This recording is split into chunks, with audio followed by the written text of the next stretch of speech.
कार्यशाला का हुआ भव्य शुभारंभ। बच्चों के स्कूलों में गर्मियों की छुट्टियां चल रही हैं। बहुत सारे बच्चे छुट्टियों को अपने अपने अंदाज में मना रहे हैं। कुछ अपने अभिभावकों के साथ हिल स्टेशनों पर गए हैं तो कुछ बच्चे पार्कों और वाटर पार्कों में मज़े कर रहे हैं। पर बहुत सारे बच्चे एक्स्ट्रा एक्टिविटीज़ में दिलचस्पी दिखाते हैं। कोई कराटे सीखता है, कोई स्विमिंग सीखता है, तो तमाम बच्चे डांस क्लासेस और संगीत में अपनी रुचि दिखाते हैं। और अगर डांस क्लासेस निःशुल्क मिल जाएं तो बच्चों को तो सीखने में मज़ा आता ही है, साथ ही अभिभावकों के ऊपर भी आर्थिक बोझ नहीं पड़ता है।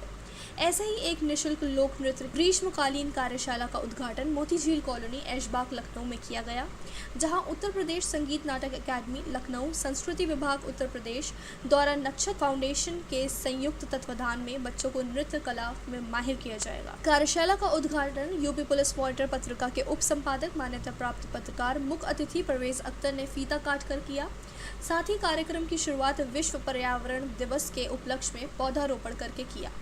डॉक्टर ऋचा आर्या के बेहतरीन मंच संचालन में सभी ने कार्यशाला की रूपरेखा को समझा। ऋचा आर्या ने यह भी बताया कि लोक नृत्य कार्यशाला में बच्चों को नृत्य में निपुण करके इनके उत्साहवर्धन के लिए जो अच्छा परफॉर्म करेगा उनको सर्टिफिकेट के साथ इनाम भी दिया जाएगा। मुख्य अतिथि परवेज अख्तर को तथा उपस्थित अतिथियों को दुशाल उड़ाकर तथा पौधा एवं स्मृति चिन्ह भेंट करके सम्मानित किया गया।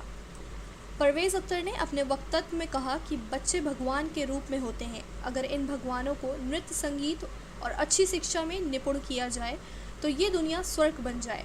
साथ ही नक्षत्र फाउंडेशन की पूरी टीम को, खास तौर पर शिक्षिका मधुलिका बोस, डॉक्टर ऋचा आर्या को इस सराहनीय कार्य की बधाई दी। संस्था की संरक्षक रेखा झा ने बताया कि यह कार्यशाला पूर्णतया निःशुल्क रखी गई है, जिससे अधिक से अधिक बच्चे प्रतिभाग कर सके।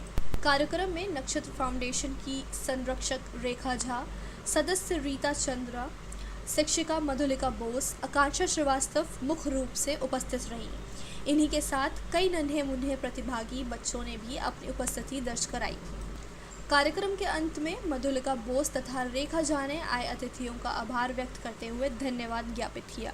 सबसे पहले तो चूंकि जहाँ पे अगर सामाजिक मुद्दों वाली बात आ जाती है या इस तरीके से जो मामले आ जाते हैं, कहते हैं कि आजकल जो दौर चल रहा है, हम मुसलमान हैं तो हम लोग के लिखा हुआ है कि नफ्सी नफ्सी का आलम होगा। एक वक्त ऐसा आएगा जिस वक्त नफ्सी नफ्सी यानी आदमी से अपने बारे में सोच रहा होगा, दूसरों के बारे में सोचने की उसको ना फुर्सत होगी, ना सोच रहा होगा कि कैसे नुकसान पहुँचाए, वो ये कर रहा होगा।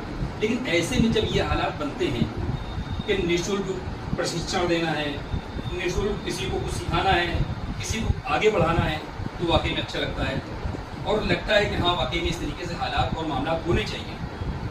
बच्चों के बारे में जैसे कहा जाता है कि बच्चे भगवान का रूप होते हैं, मुसलमानों में कहा जाता है कि बच्चे फरिश्तों की शक्ल में होते हैं। इनको जिस भी शक्ल में या जिस भी तरीके से तराशा जाए, निखारा जाए, उसी तरीके से निखरते हुए चले जाते हैं।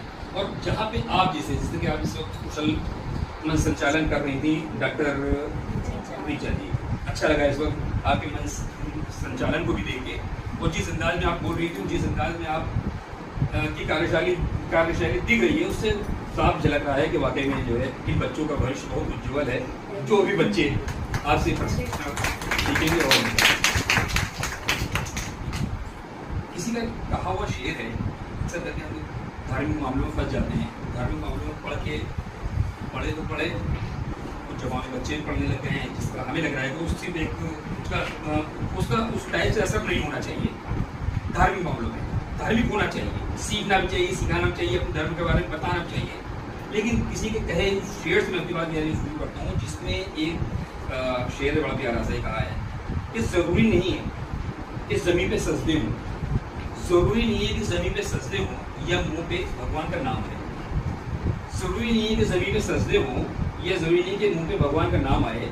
ये जिस्म और ज़िंदगी भी एक इबादत है, बस शर्त है तो वो किसी के काम आए।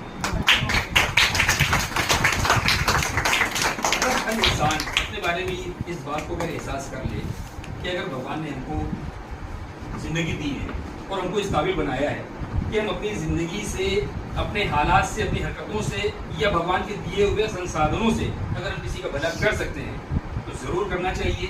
और जो भी आप लोग कर रहे हैं, आप सब बधाई के पात्र हैं। और मैं आपको भी साधुवाद कहूँगा और दूँगा कि आपने इस तरीके से आपकी कार्यशाला स्थापित करने के लिए आपने जगह दी। और मैं आपको तो फैन दूँगी भाभी जी का जिस हिसाब से आपने बेबाकी सारी बातें करती हैं, चूंकि आप बहुत साफ दिल की हैं, कुछ जो छोटी बातें होती हैं वो भी कह देती हैं। अभी आंटी आपको क्या कहती है वो भी आपने मन से कह दिया कि आपको क्या कर, ठीक है। तो इस तरीके से खैर होना चाहिए, सबको साफ दिल से ही अपनी जिंदगी गुजारना चाहिए, बस मैं यही कहूँगा।